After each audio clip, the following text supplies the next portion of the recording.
നമുക്ക് വലിയ കാർ വാങ്ങാനുള്ള സമയമായി. അതെ അതെ, ഫുൾ ഗേൾസ് ഫാൻസ് ആണ്. രജിത്തേന്റെ റേഞ്ച് നോക്കിയേ, ഫ്രണ്ടില് 2 പെമ്പിള്ളേരൊക്കെ വെച്ച് രണ്ടുപേർ കൂടെ നമുക്ക് വലിയ കാർ വാങ്ങാനുള്ള സമയമായി. അതെ അതെ, ഫുൾ ഗേൾസ് ഫാൻസ് ആണ്. രജിത്തേന്റെ റേഞ്ച് നോക്കിയേ, ഫ്രണ്ടില് 2 പെമ്പിള്ളേരൊക്കെ വെച്ച് നോക്കിയേ, രണ്ടുപേർ കൂടെ നിയമം തെറ്റിക്കില്ല.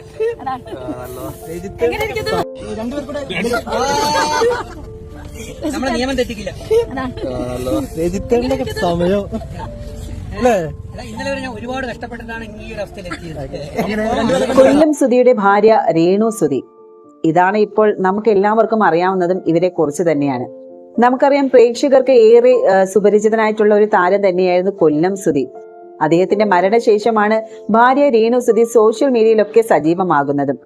റീലുകൾ മാത്രം ചെയ്തുകൊണ്ടിരുന്ന രേണു ഇപ്പോൾ മോഡലിംഗും അതുപോലെ തന്നെ അഭിനയത്തിലേക്കൊക്കെ ചുവട് വെച്ചിരിക്കുകയാണ്. എന്നാൽ രേണു റീൽസും മോഡലിംഗും ചെയ്തു തുടങ്ങിയതിന് പിന്നാലെ തന്നെ ഈ ഒരു രേണുവിനെതിരെ ഒരുപാട് വിമർശനങ്ങൾ വന്നിരുന്നു. സുധിയുടെ മരണശേഷം രേണു എന്താണ് ചെയ്തു കൂട്ടുന്നത് എന്നാണ് ചിലർ ചോദിക്കുന്നത് തന്നെ. ഞാൻ പറഞ്ഞില്ലേ, ഒരുപാട് നെഗറ്റീവ് കമന്റ്സും അതുപോലെ തന്നെ സപ്പോർട്ട് ചെയ്യുന്നവരും ഉണ്ടായിരുന്നു. എന്നിരുന്നാലും വിമർശനങ്ങളുടെ എണ്ണമാണ് ഏറ്റവും കൂടുതൽ. രേണു ഏത് വീഡിയോ ഇട്ടാലും ആ ഒരു വീഡിയോസിന് താഴെ വരുന്ന രേണുവിനെ വിമർശിച്ചുകൊണ്ടുള്ള കമന്റുകൾ തന്നെയാണ് വരാറുള്ളത്. സുധിയുടെ മകൻ കിച്ചുവിനെ വരെ രേണു മറന്നെന്ന തരത്തിലൊക്കെയായിരുന്നു ആ ഒരു മിക്ക കമന്റുകളും നമുക്ക് കാണാം. അത് മാത്രമല്ല, ഈ ഒരു മകനെ അകറ്റി നിർത്തിയൊക്കെയാണ് താമസിക്കുന്നത് എന്നൊക്കെയുള്ള വിവാദങ്ങൾ അതുപോലൊക്കെ തന്നെയായിരുന്നു ഈ ഒരു രേണുവുമായി ബന്ധപ്പെട്ടുള്ള കാര്യങ്ങളൊക്കെ പുറത്തു വന്നിരുന്നത്. ഇതിൽ കുറച്ച് നാളുകൾക്ക് മുൻപ് നമ്മുടെ ദാസേട്ടൻ കോഴിക്കോട് എന്ന് പറയുന്ന ആ ഒരു വ്യക്തിയുമായിട്ട് ഒരു റീല് ചെയ്തു കേട്ടോ. ശരിക്കും പറഞ്ഞാൽ ആ ഒരു തുടക്കം അവിടെ നിന്നായിരുന്നു. ആ റീല് ചെയ്തതിന്റെ പിന്നാലെ തന്നെ വലിയ വിമർശനങ്ങൾ തന്നെയാണ് ഈ ഒരു പുള്ളിക്കാരത്തേക്ക് നേരിടുന്നത്. അതായത് സൈബർ ആക്രമണം അങ്ങേയറ്റം വരെ ആയി. എന്നാൽ ഈ ഒരു കമന്റുകളൊന്നും തന്നെ ബാധിക്കില്ല എന്നും അതെല്ലാം പുച്ഛത്തോടെ തള്ളിക്കളയുമെന്നാണ് രേണു വ്യക്തമാക്കുന്നത്. ഓരോ ഇന്റർവ്യൂവിലും അവർ എടുത്തു പറയുന്നത് അത് തന്നെയാണ്. ജീവിക്കാൻ വേണ്ടിയാണ് താൻ കഷ്ടപ്പെടുന്നതെന്നും തന്റെ മക്കൾ ഇതൊക്കെ മനസ്സിലാക്കുമെന്നാണ് രേണു സുധി പല ഇന്റർവ്യൂകളിലും വന്നിരുന്ന് പറയുന്നത്. അടുത്തിടെ തന്നെ നടു റോഡിൽ വെച്ച് തന്നെ ഒരു ഗതാഗതം തടസ്സപ്പെടുത്തി എന്നും പറഞ്ഞ് ഒരു പ്രണയ റീല് ഷൂട്ട് ചെയ്തതിനും രേണുവിനെതിരെ വലിയ വിമർശനം തന്നെ ഉയർന്നിരുന്നു. ഇപ്പോഴിതാ ആ ഒരു ഗതാഗത ലംഘനത്തിന്റെ പേരിൽ ഇപ്പോൾ വീണ്ടും രേണുവിനെ വീണ്ടും വിമർശിക്കപ്പെടുകയാണ്. അത് ബിഗ് ബോസ് മത്സരാർത്ഥിയും അതുപോലെ തന്നെ സോഷ്യൽ മീഡിയ താരവുമായ ഡോക്ടർ രജിത് കുമാർ. അദ്ദേഹത്തെ എല്ലാവർക്കും അറിയാലേ. എന്തായാലും ഇക്കുറി രേണു സുധിക്ക് ഒപ്പമുള്ളത് ഇദ്ദേഹമാണുള്ളത്. ഒരു പെൺകുട്ടി കൂടി ഒപ്പമുണ്ട്. ഒരു കാറിന്റെ മുൻ സീറ്റിലെ 3 പേരും ഒരുമിച്ചിരുന്ന് യാത്ര ചെയ്താണ് ഈ ഒരു വിമർശിക്കപ്പെടുന്നത് തന്നെ. വീഡിയോ എല്ലാവരും കണ്ടതാണല്ലോ. അതായത് ഈ ഒരു രജിത് കുമാറാണ് ഡ്രൈവിംഗ് സീറ്റിൽ ഇരിക്കുന്നത്. അടുത്ത സീറ്റിൽ തന്നെ 2 പേരും കൂടി ഒരുമിച്ചാണ് ഇരിക്കുന്നത്. ശരിക്കും പറഞ്ഞാൽ ഗതാഗത നിയമപ്രകാരം ഈ ഒരു യാത്ര ചെയ്യുമ്പോൾ കാറിന്റെ മുൻ സീറ്റിലെ മുതിർന്ന 2 പേർക്ക് മാത്രമേ ഇരിക്കാൻ അനുവാദമുള്ളൂ. എന്നാൽ ഇവിടെ രേണുവും പെൺകുട്ടിയും കൂടി ഒരു സീറ്റിലാണ് ഇരിക്കുന്നത്. 2 പേരും കൂടി ഒരുമിച്ചാണ് സീറ്റ് ബെൽറ്റും ധരിച്ചിരിക്കുന്നത്. ഇതിനെതിരെ വലിയ വിമർശനം തന്നെയാണ് ഈ ഒരു രജിത് കുമാറിനും അതുപോലെ രേണുവിനെതിരെ വരുന്നത്. ഇവർക്കെതിരെ ഗതാഗത നിയമം തെറ്റിച്ചതിന് കേസ് എടുക്കണമെന്നും MVDയെ ടാഗ് ചെയ്ത് പലരും ആവശ്യപ്പെടുന്നുമുണ്ട്. തങ്ങൾക്ക് ചുറ്റും കൂടിയ ഓൺലൈൻ മാധ്യമങ്ങൾക്ക് മുന്നിൽ നിയമം തെറ്റിക്കില്ല എന്നും ഇവർ പറയുന്നുണ്ട്. എന്നിട്ടാണ് 3 പേരും കൂടെ മുന്നിലിരുന്ന് യാത്ര ആരംഭിക്കുന്നത്. പിന്നിലെ സീറ്റിൽ ഇരിക്കാൻ ഇടമില്ലേ? അതും ചോദിക്കുന്ന ചോദ്യങ്ങളുണ്ട്. പക്ഷെ ഇവര് പറയുന്നത് പിന്നിലെ സീറ്റിൽ ഇരിക്കാൻ ഇടമില്ല എന്നുള്ളത് തന്നെയാണ്. ശരിക്കും ഞാൻ ഈ ഒരു വീഡിയോ കണ്ടപ്പോൾ എനിക്ക് തോന്നിയത് എന്താണ്, പുള്ളിക്കാരത്തി പൊതുവെ നെഗറ്റീവ് റീച്ചിലൂടെയാണല്ലോ വൈറലാകാൻ ശ്രമിക്കുന്നത്. ഇതും അങ്ങനെ അത്തരത്തിലുള്ള കാര്യമാണ്. അല്ലെങ്കിൽ തന്നെ ഇത്രയും കാറൊക്കെ ഓട്ടിക്കുന്ന അനുഭവ സമ്പത്തായ നമ്മുടെ രജിത് കുമാർ, അദ്ദേഹത്തിന് അറിയില്ലേ മുൻ സീറ്റിലെ 3 പേര് ഇരിക്കാൻ പറ്റില്ല എന്നുള്ളത്. ഇവിടെയും മറ്റൊന്നുമല്ല, റീച്ച് ഉണ്ടാക്കുക എന്നുള്ളത് മാത്രമാണ് എനിക്ക് ആ വീഡിയോ കണ്ടപ്പോൾ തോന്നിയത്. അല്ലാതെ അതൊരു ഗതാഗത നിയമം തെറ്റിച്ചു അല്ലെങ്കിൽ അതിന് വേണ്ടിയിട്ടാണ് എന്നുള്ളതൊന്നുമില്ല. ഇതുവഴി അവർക്ക് വീഡിയോ റീച്ച് ആക്കണം. ഇപ്പം രേണു സുധി അഭിനയ രംഗത്തും വന്ന് നിൽക്കുന്നത് ഈ ഒരു നെഗറ്റിവിറ്റി കൊണ്ട് തന്നെയാണ്. പക്ഷെ ഈ ഒരു നെഗറ്റിവിറ്റി എത്ര നാൾ ഇരിക്കും എന്നുള്ളത് നമുക്ക് കണ്ടു തന്നെ അറിയാം. എന്തായാലും ഈ ഒരു വീഡിയോ വൈറലായതോടെ തന്നെ രജിത് കുമാറിനെ വിമർശിച്ച് നമ്മുടെ പ്രേക്ഷകർ രംഗത്ത് വന്നിട്ടുണ്ട്.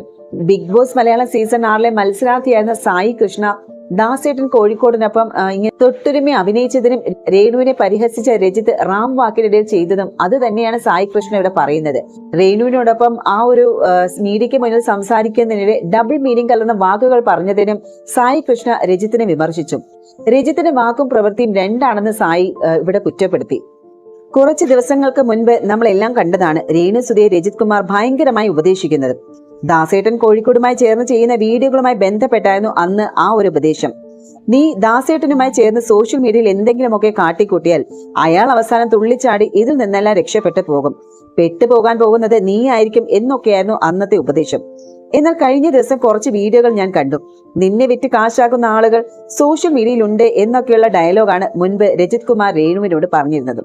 ഇപ്പോൾ അതേ സോഷ്യൽ മീഡിയ ചാനലുകൾക്ക് മുന്നിൽ രേണുവിന് വെച്ച് കുൽസിത വർത്തമാനവും ഡയലോഗുമാണ് രജിത് കുമാർ അടിക്കുന്നത്. ഡബിൾ മീനിങ്ങിലുള്ള വീഡിയോകൾ കിട്ടിയില്ലെങ്കിൽ മുന്നോട്ട് പോകാൻ കഴിയില്ല എന്ന രീതിയിലാണ് മീഡിയ മുന്നോട്ട് നിൽക്കുന്നത്.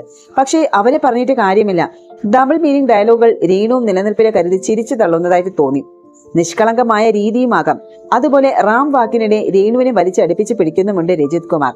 ആ ചേർത്ത് പിടിക്കൽ സ്ക്രിപ്റ്റിലുള്ളതാണെന്ന് തോന്നുന്നില്ല എന്നും രജിത് കുമാർ അത് കയ്യിൽ നിന്ന് ഇട്ടതാകുമെന്നാണ് സായി കൃഷ്ണ പറയുന്നത്. രേണുവിനെ ഉപദേശിച്ചയാൾ തന്നെയാണ് ഇത്തരം പ്രവർത്തികൾ ചെയ്യുന്നതെന്നും അദ്ദേഹം കൂട്ടിച്ചേർത്ത് പറയുന്നുണ്ട്.